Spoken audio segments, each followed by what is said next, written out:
जय जगन्नाथ पे तुम मो यूट्यूब चैनल लिपो क्लासेस को स्वागत। आज वीडियो पिला देखिए मध्ययुगीय भारतर वैज्ञानिक और से अवदान। तो पूर्व पे जानी कि प्राचीन भारतर वैज्ञानिक और से अवदान विषय कौन थी। आज आम जान कि मध्ययुगीय भारतर वैज्ञानिक और से अवदान। तो देख पे मध्ययुग भारत मध्य को मुसलमान मैंने अनुप्रवेश करते। तो मध्ययुग कना भारत को आम कौन मुसलमान मैंने अनुप्रवेश करते। यह समय भारतर निजस्व शिक्षा दीक्षा को एक प्रकार धक्का लगी।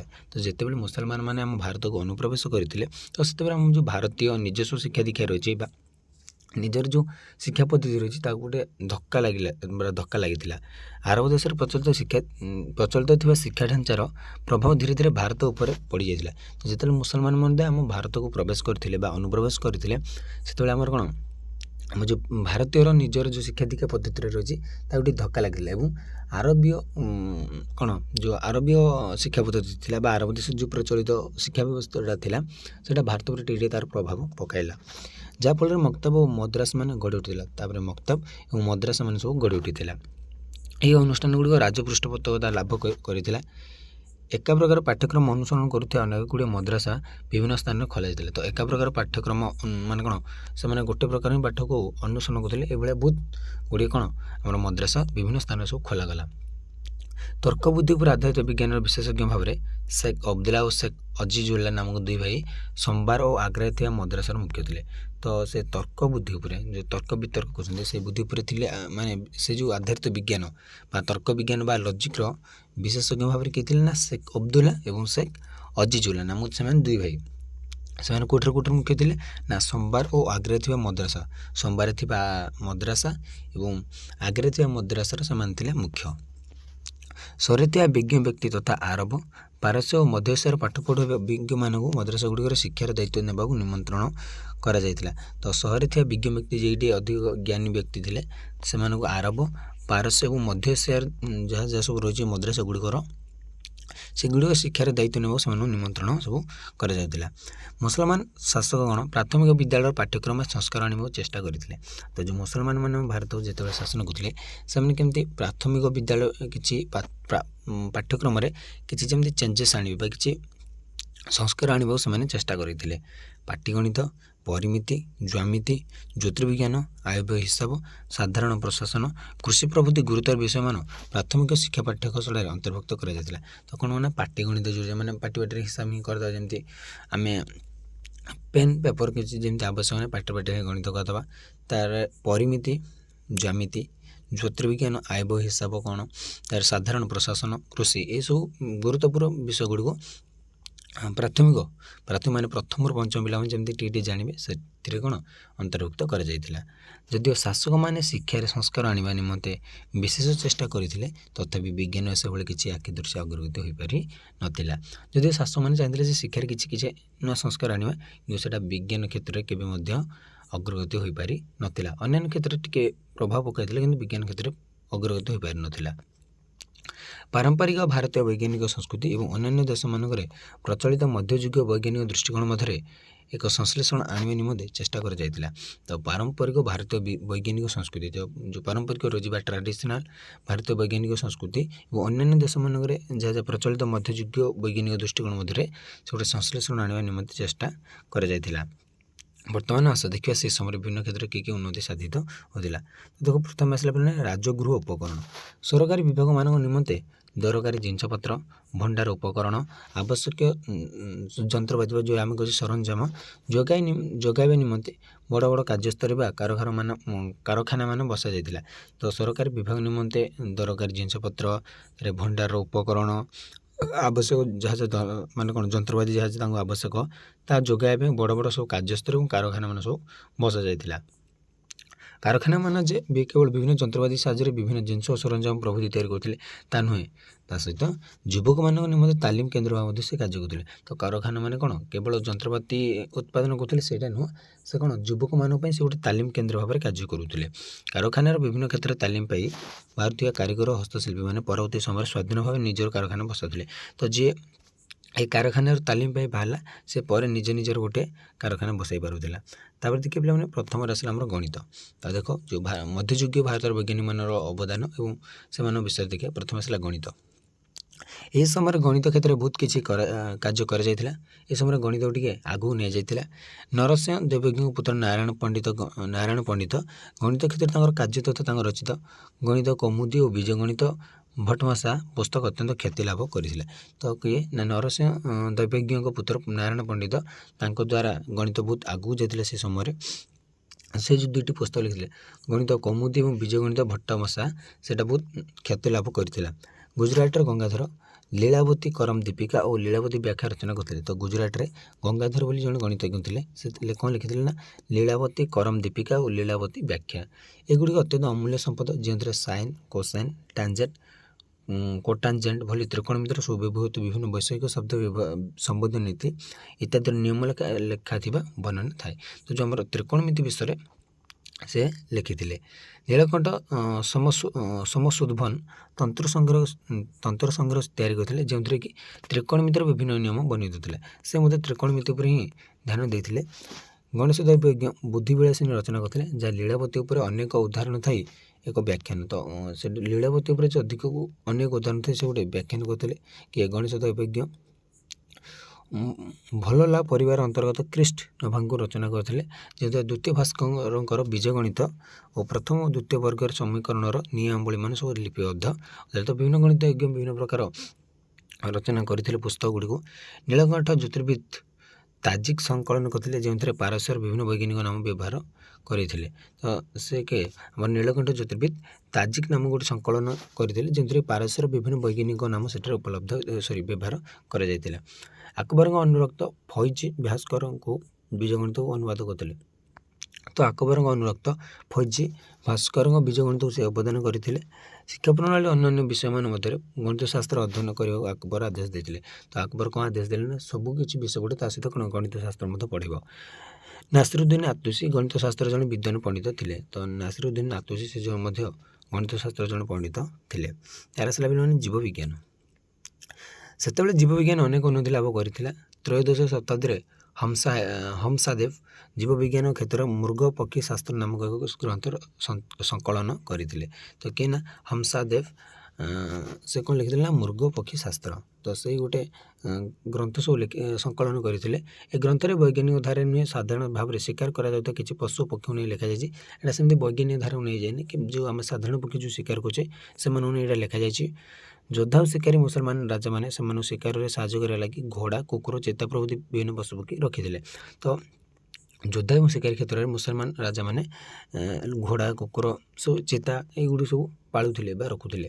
ତାଙ୍କର ଏହି ଗ୍ରନ୍ଥରେ ଉଭୟ ଗୃହପାଳିତ ବଣ ପଶୁମାନଙ୍କୁ ନେଇ ବର୍ଣ୍ଣନା କରାଯାଇଛି।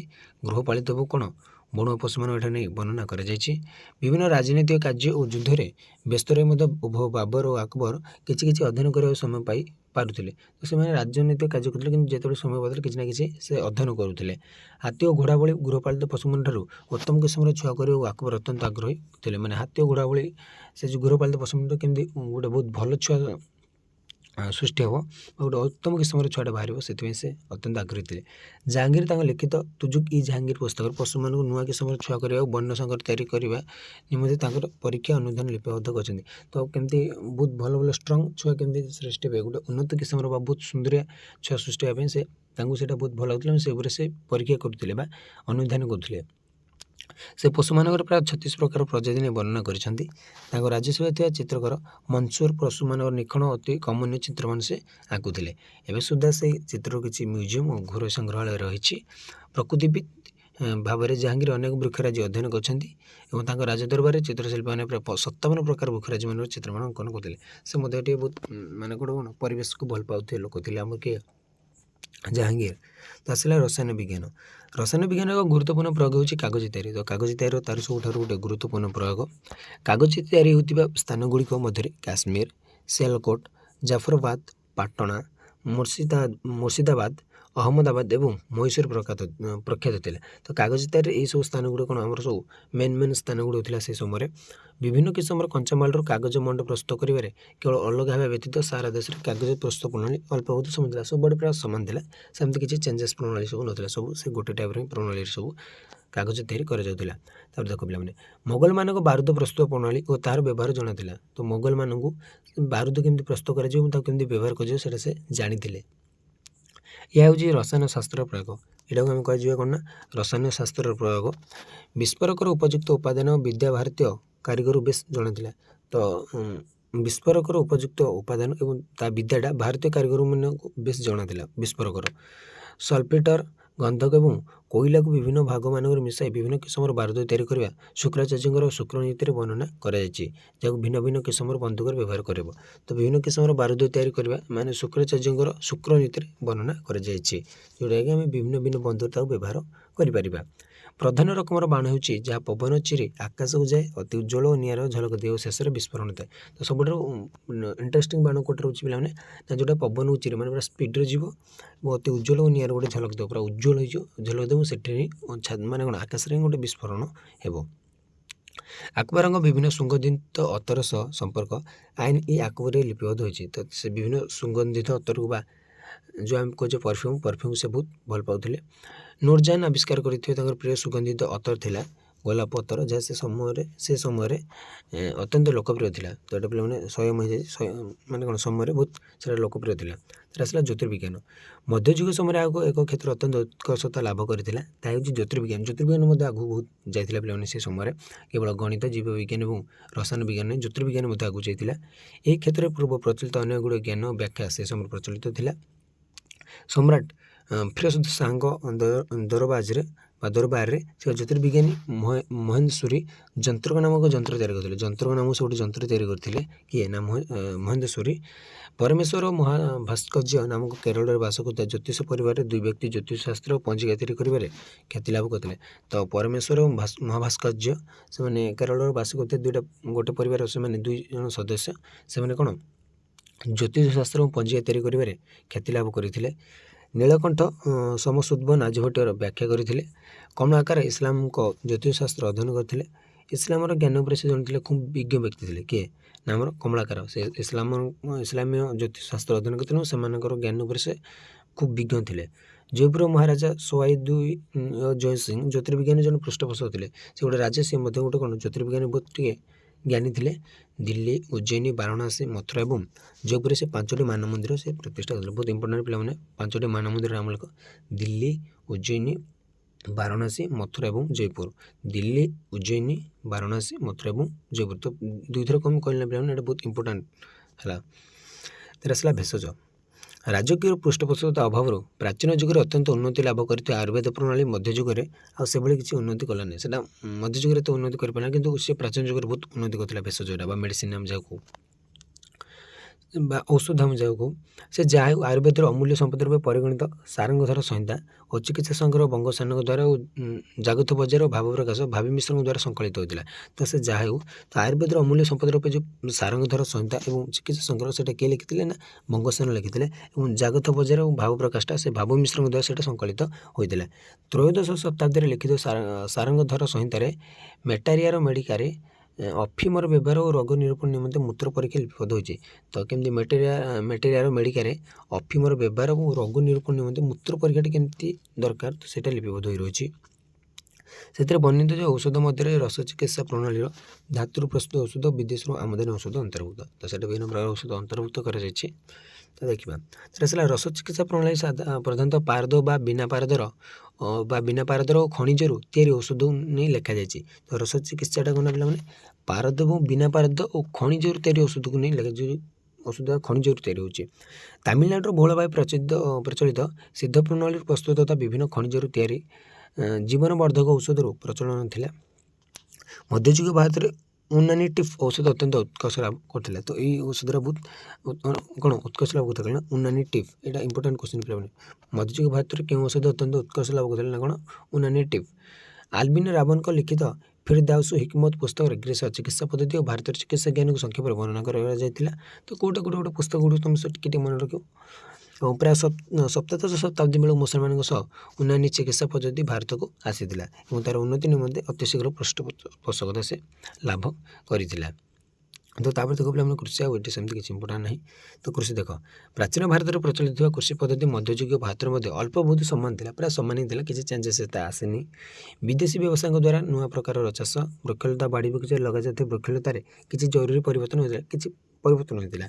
ସେ ସମୟରେ ଗହମ, ଚାଉଳ, ବାର୍ଲି, ବାଜରା, ଡାଲି ଜାତୀୟ ଶସ୍ୟ, ତୈଳମଞ୍ଜି, କପା, ଆଖୁ ଓ ନୀଳ ଚାଷ ପ୍ରଧାନ କୃଷି ଥିଲା। ତ ସେ ସମୟରେ କେଉଁ ମୁଖ୍ୟତଃ ଚାଷ କରାଯାଉଥିଲା ନା ଗହମ, ଚାଉଳ, ବାର୍ଲି, ବାଜରା, ଡାଲି ଏଗୁଡ଼ିକୁ ବେଶୀ ଏବଂ ଯେମିତି ସବୁ ଡାଲି ଜାତୀୟ ଶସ୍ୟ ତା ସହିତ ତୈଳମଞ୍ଜି, କପା, ଆଖୁ, ନୀଳ ଚାଷ ଏଗୁଡ଼ିକୁ ଟିକେ ଅଧିକ ଚାଷ କରାଯାଉଥିଲା। ପଶ୍ଚିମଘାଟ ପର୍ବତମାଳା ଅଞ୍ଚଳରେ ଭଲ କିସମର ଗୋଲମରିଚ ଚାଷ କରାଯାଉଥିଲା। କେଉଁଠି ନା ପଶ୍ଚିମଘାଟ ପର୍ବତମାଳାରେ ଭଲ କିସମର କ'ଣ ଗୋଲମରିଚ ଚାଷ କରାଯାଉଥିଲା। କେଶର ଓ ଫଳ ଉତ୍ପାଦନ କରିବାରେ କାଶ୍ମୀର ତା'ର ପରମ୍ପରା ବଜାୟ ରଖିଥିଲା। ତ ସେଇଟା ହିଁ ଆମର କେଶର ଏବଂ ଫଳ ଚାଷ କରାଯାଉଛି। ତାମିଲନାଡୁର ଅଦା, ଡାଲଚିନି, ଗୁଜୁରାତି, ଚନ୍ଦନ ବୃକ୍ଷ ଚାଷ, କେରଳରୁ ନଡ଼ିଆ ଉତ୍ପାଦନ ଅତ୍ୟନ୍ତ ଖ୍ୟାତି ଅର୍ଜନ କରିଥିଲା। ସପ୍ତମ ଶତାବ୍ଦୀରେ ଧୂଆଁପତ୍ର, ଲଙ୍କା, ବିଲାତି ଆଳୁ, ପିଜୁଳି, ରାମଫଳ, ଭାଲିଆ ଏବଂ ସପୁରୀ ଆଦି ଚାଷ କରିବାରେ ଭାରତ ଆରମ୍ଭ ହୋଇଥିଲା। ତା'ର ଭାରତ ଆରମ୍ଭ କଲା 16ମ ଶତାବ୍ଦୀରେ ଧୂଆଁପତ୍ର, ଲଙ୍କା, ବିଲାତି ଆଳୁ ଏଗୁଡ଼ିକୁ ଷ୍ଟାର୍ଟ କଲା। ମାଲୱା ଓ ବିହାରରେ ସ୍ଥାନେ ସ୍ଥାନେ ସେ ସମୟରେ ପପି ଗଛରୁ ଅଫିମ ତିଆରି କରିବା ଆରମ୍ଭ ହୋଇଥିଲା। ବାଣିଜ୍ୟ ବଗିଚାରେ ଉନ୍ନତ ପ୍ରଣାଳୀର ଚାଷ ସେ ସମୟରେ ଆରମ୍ଭ ହୋଇଯାଇଥିଲା। 6ଠ ଶତାବ୍ଦୀର ମଧ୍ୟଭାଗରେ ଗୋଆର ଖ୍ରୀଷ୍ଟିଆନ ସନ୍ନ୍ୟାସୀମାନଙ୍କ ଦ୍ୱାରା ନିୟମିତ ପଦ୍ଧତିରେ ଆମ୍ବ କଲମୀ କରାଯାଇଥିଲା। ଆମ୍ବଗୁଡ଼ିକୁ କଲମୀ କରାଗଲା। ମୋଗଲ ସମ୍ରାଟଙ୍କ ବଗିଚାରେ ନାନାଦି ଚାଷ ଓ ଫଳ ଗଛ ବଢ଼ାଇବା ନିମନ୍ତେ ଅଧିକ ସୁବିଧା ଥିଲା। ତ ସେ ସମୟରେ ମଧ୍ୟ ଟିକେ ଫଳ ଉପରେ ବେଶୀ ଦିଆଗଲା ବା ଆମର କୃଷି ମାନେ କ'ଣ ବେଶୀ କ'ଣ ଫଳ ଉପରେ ଧ୍ୟାନ ଦିଆଗଲା, ମସଲା ଜାତୀୟ ଜିନିଷ ଉପରେ ଅଧିକ ଧ୍ୟାନ ଦିଆଗଲା। ତ ଜଳସେଚନ ନିମନ୍ତେ କ'ଣ ପିଲାମାନେ କୂପ, ଟାଙ୍କି, ନାଳମାନ, ରାହତ, ଚାରଶ, ଢେଙ୍କଳି, ଚାରଶ ବ୍ୟବହାର କରାଯାଉଥିଲା ସେ ସମୟରେ। ଯାଇକି ବଳଦ ଯୋଚି ପାଣି ସବୁ ଉଠାଇବା ପାଇଁ ଗୋଟେ ବାଲ୍ଟି ଭଳି ଗୋଟେ ପାତ୍ର ବ୍ୟବହାର କରାଯାଉଥିଲା। ଆଗ୍ରାର ବିଭିନ୍ନ ସ୍ଥାନରେ ପାରସ ନିର୍ମିତ ଚକ ବ୍ୟବହାର କରାଯାଉଥିଲା। ମଧ୍ୟଯୁଗରେ ସରକାରଙ୍କ ଦ୍ୱାରା କୃଷିକୁ ଅତ୍ୟନ୍ତ ଦମ୍ଭିଲା ମୂଳଦୁଆ ଉପରେ ସ୍ଥାପନ କରାଯାଉଥିଲା। ଏଥିରେ ଜାଗାର ମାପଚୁପ ଓ ଜାଗାର ଶ୍ରେଣୀବିଭାଗ ମଧ୍ୟ କରାଯାଉଥିଲା, ଯାହା ଉଭୟ ସରକାର କୃଷକଙ୍କ ମଧ୍ୟରେ ଏଇଟା ହିତକର ଥିଲା। ତ ଆଜି ପାଇଁ ପିଲାମାନେ କ୍ଲାସ୍ 2 ରଖୁଛି। ପରବର୍ତ୍ତୀ କ୍ଲାସ୍ ଦେଖିବା ଆଧୁନିକ ଭାରତର ବୈଜ୍ଞାନିକ ସେମାନଙ୍କର ଅବଦାନ। ତ ରହୁଛି। ଜୟ ଜଗନ୍ନାଥ।